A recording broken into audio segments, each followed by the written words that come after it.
You know what's wild? While millions of people are obsessing over the NBA, building their entire social calendar around game schedules, there's this massive shadow population who genuinely could not care less. And I'm not talking about people pretending not to care to be edgy. I mean the folks who see NBA hype the same way you might see, I don't know, competitive cheese rolling. Just complete emotional neutrality. And here's what nobody tells you. For some people, the NBA just doesn't register the same way at all. Like, at all. Over 60% of Americans don't regularly watch NBA games. Think about that. Despite a $76 billion media deal, the majority of people just don't care. And there's actual neuroscience behind why your brain might reject basketball while someone else's brain treats it like a religion. It's not a deficiency, it's a difference. Next 8 minutes might completely change how you see yourself. So let's get into it. First thing you need to understand, caring about the NBA isn't some default human setting. The brain doesn't pop out of the womb programmed to lose its mind over a buzzer beater. What's actually happening when people get obsessed with basketball is this whole tangled mess of tribal identity, feeling like you personally know the players even though you absolutely don't, and dopamine loops that look kind of addictive if you step back. And there's actually a term for this, basking in reflected glory.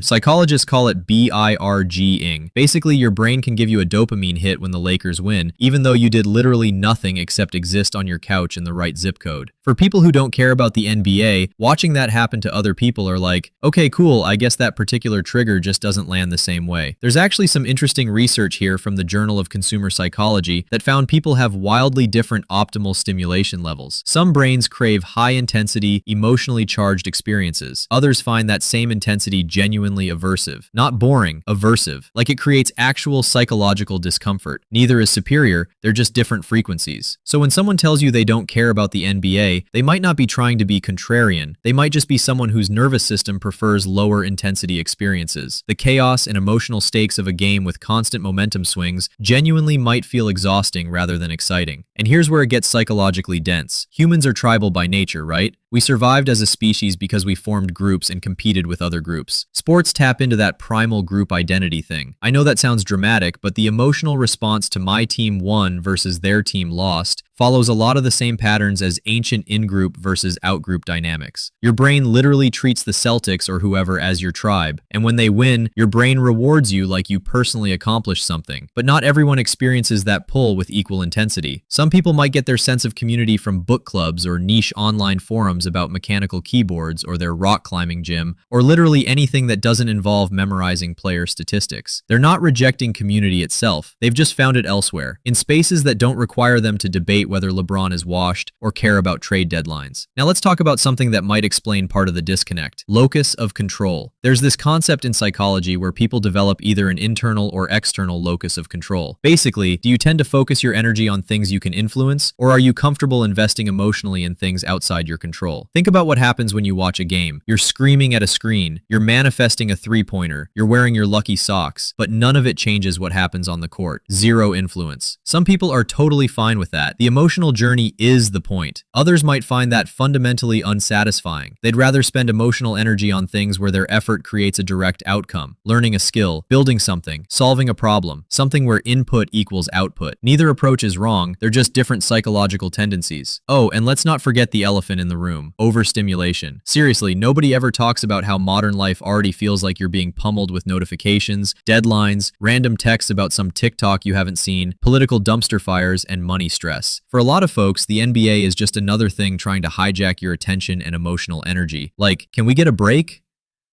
Especially for people who are wired a little differently, what psychologists call highly sensitive people, which is apparently like 1 in 5 of us. For them, watching an intense playoff game or being at an NBA arena is basically a 3-hour sensory assault that leaves them wiped out for days. The lights, the noise, the endless chatter. What's a party for some is a full-on endurance test for others. And here's another thing. Nobody really talks about how much people vary when it comes to handling uncertainty. There's research showing that people vary dramatically in how comfortable they are with unpredictability and ambiguity. Sports are fundamentally uncertain. You never know what's going to happen, and that's supposed to be part of the thrill. But for people with lower uncertainty tolerance, that same unpredictability might feel more like stress than excitement. They're not enjoying the suspense, they're just uncomfortable the entire time. And when you combine that with the fact that the outcome literally doesn't matter to your actual life, sitting through 82 games of manufactured tension for zero payoff starts to feel less like entertainment and more like voluntary anxiety. It's the same reason some people love horror movies and others others can't stand them. Different nervous systems have different relationships with stress and uncertainty, even when it's just for fun. And then there's this big deal everyone makes about the NBA being part of culture. It's not just basketball anymore. It's this massive cultural production with the memes, the drama, the podcasts, all the tweets, the whole circus. If basketball doesn't really do it for you, all that extra hype just makes things worse. You're surrounded by people genuinely worked up over which superstar is going where in free agency, and you're supposed to join in and act interested. It feels kind of fake, honestly.